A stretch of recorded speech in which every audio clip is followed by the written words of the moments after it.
সম্পত্তি কর আদায় গত অর্থ বছরের রেকর্ড ছুঁতে পারল না নর্থ ডিভিশন। 31শে মার্চ 2025-26 অর্থবর্ষ শেষ।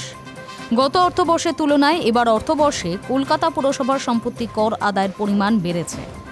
সাউথ ডিভিশন সংযুক্ত ওয়ার্ড এলাকায় সম্পত্তি কর আদায়ের পরিমাণ এবারও বেড়েছে, কিন্তু নর্থ ডিভিশন এবারে কর আদায়ের লক্ষ্যমাত্রায় পৌঁছাতে পারেনি।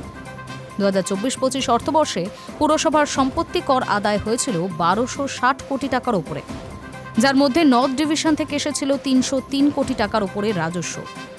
এই অর্থবর্ষে 30শে মার্চ পর্যন্ত পুরসভার সম্পত্তি কর আদায় হয়েছে 1297 কোটি টাকা, যা গত অর্থবর্ষের চেয়ে 37 কোটি টাকার একটু বেশি।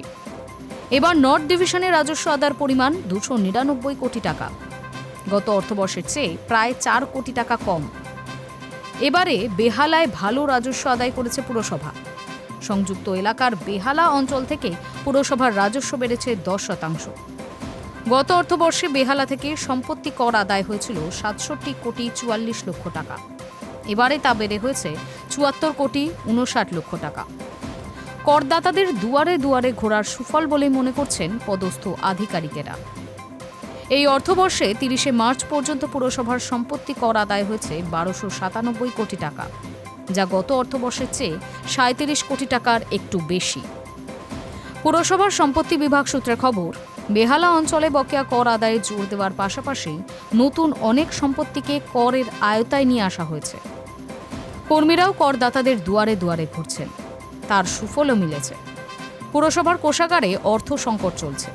আর্থিক হাল ফেরাতে সম্পত্তি কর আদায়ের ওপর বেশি জোর দিচ্ছে পুর কর্তৃপক্ষ। পদস্থ আধিকারিকরাও ঝাঁপিয়ে পড়েন। বকেয়া কর আদায় যেমন চলছে, সেই সঙ্গে করের বাইরে থাকা সম্পত্তিগুলিকে কিভাবে করের আয়তায় নিয়ে আসা যায় তা নিয়ে দফায় দফায় বৈঠক করেন। এবারেও সাউথ ডিভিশন ভালো রাজস্ব আদায় করেছে। 30শে মার্চ পর্যন্ত সাউথ ডিভিশন থেকে কর আদায় হয়েছে 552 কোটি টাকা। গত অর্থবর্ষে এই সংখ্যাটা ছিল 528 কোটি টাকা। 24 কোটি টাকা রাজস্ব বেড়েছে এই ডিভিশনে। অন্যদিকে গত অর্থবর্ষে গার্ডেন রিচ থেকে পুরসভার কোষাগারে ঢুকেছিল 12 কোটি টাকা, যা নজিরবিহীন ছিল। এবারে তা কমে হয়েছে 10 কোটি টাকা। গার্ডেন রিচ ইউনিটের সম্পত্তি কর বিভাগের এক আধিকারিক জানান, গত বছর থেকে গার্ডেন রিচ শিপিং বিল্ডার্সকে ইউনিট এরিয়া ট্যাক্সের আয়তায় নিয়ে আসার পর এই অঞ্চলে রাজস্ব আদায়টা 1 লাফে বেড়ে যায়। যাদবপুর অঞ্চল থেকেও এবারে মোটা অঙ্কের রাজস্ব এসেছে পুরো কোষাগারে। যাদবপুরের বড় 11 ও বড় 12 মিলিয়ে এবারে 151 কোটি টাকার উপরে কর পুরসভা তুলেছে। গত অর্থবর্ষে এই অঞ্চল থেকে 106 কোটি টাকা এসেছিল। একইভাবে টালি ট্যাক্স ও জোকা থেকে কর আদায় করেছে পুরসভা। জোকায় গত বছর ছিল 48 কোটি টাকা, এবার 1 কোটি টাকা বেড়েছে। টালি ট্যাক্স থেকে এসেছে 157 কোটি, গতবার যা ছিল 155 কোটি টাকা। Hi news network.